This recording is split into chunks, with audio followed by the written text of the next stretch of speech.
This is Cynthia Sue Larson with Reality Shifters, and today I'd like to talk with you about how to know for sure whether a Mandela effect is the real thing or might not be the real thing.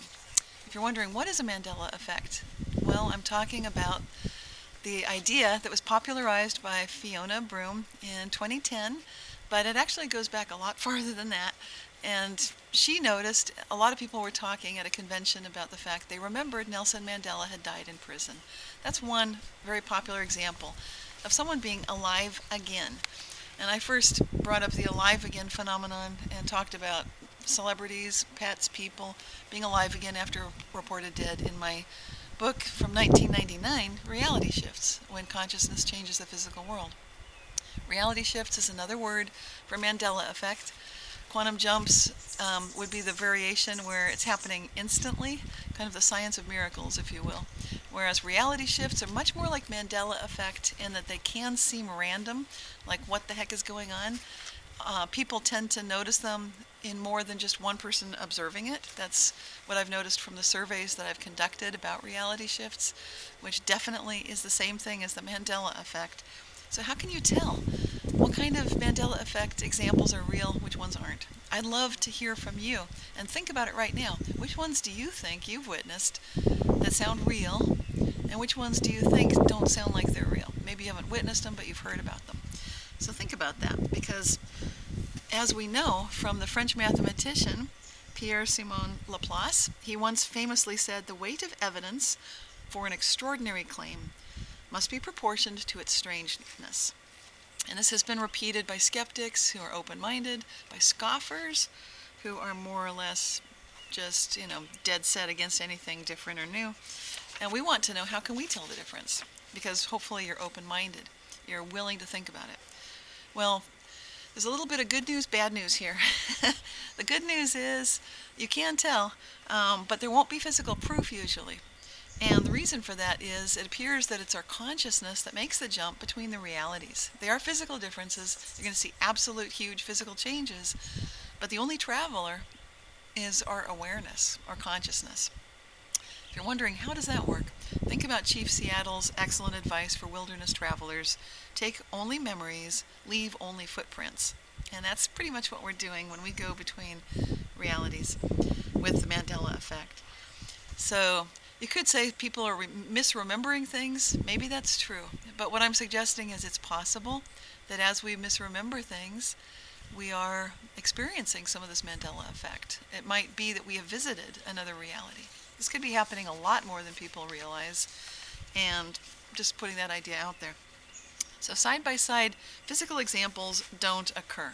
That's number two. The first one, again, is the only proof is in our memories. Number two is side-by-side physical examples don't exist. So if you're seeing one reality with Mr. Rogers' Beautiful Day in the Neighborhood, then you're not going to be seeing Mr. Rogers singing "There's a Beautiful Day in This Neighborhood" like what we currently hear. Now we just remember the other version. Number three, you might notice flip-flops, going back and forth between a couple of realities.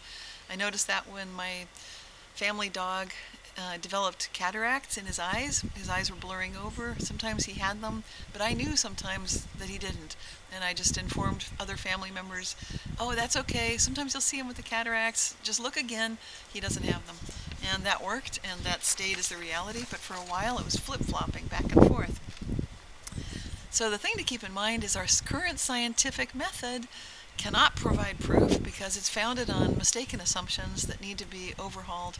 We need a makeover for the scientific method. Why is that? I cover it in this book, Reality Shifts, which is what I wrote in 1999, talking about dead people being alive again.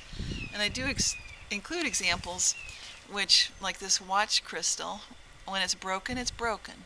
When it's suddenly inexplicably repaired without ever having seen a jewelry repair shop, as is the case when I took the photo, then it's repaired. And so you don't see both of them, as I mentioned, and you only have it in your memory. Sometimes you might notice a flip-flop. These are ways to tell the genuine Mandela Effect article. And then when you look at the scientific proof that people expect to find, you're not going to find it that way because material realism is founded on mistaken assumptions For example, including a so-called objective observer, which does not exist, local effects only, that's not real, and material reality being all that matters, that's not real either. So basically, we're now at a state and a point in time when we, people who are paying attention, watching the videos on YouTube, reading articles. I write articles about this in the literature. You can look me up on Google Scholar, type in Cynthia Sue Larson if you want to see some free articles which are scientific, if that's your thing. If you'd rather listen to interviews, I've got a radio show, Living the Quantum Dream, on Dream Vision 7 Radio. If you don't have any money to buy books, but you just want to read the stories, go to my website. It's free, realityshifters.com. And I've got hundreds of stories from 17 years, first-hand reports from around the world. These reality shifts are not just happening in the United States. It's a worldwide phenomenon. It's been going on for a long, long time, as I've been writing for years. So keep going out there noticing what you're able to observe. And I'd love to hear your examples of what is a real Mandela effect and what might not be. A hint might be a corporate logo that you might see that it's going through transitions. Maybe there's an explanation for why you see both logos side by side. So until next time, keep asking how good can it get. This is Cynthia Sue Larson with realityshifters.com. Thanks.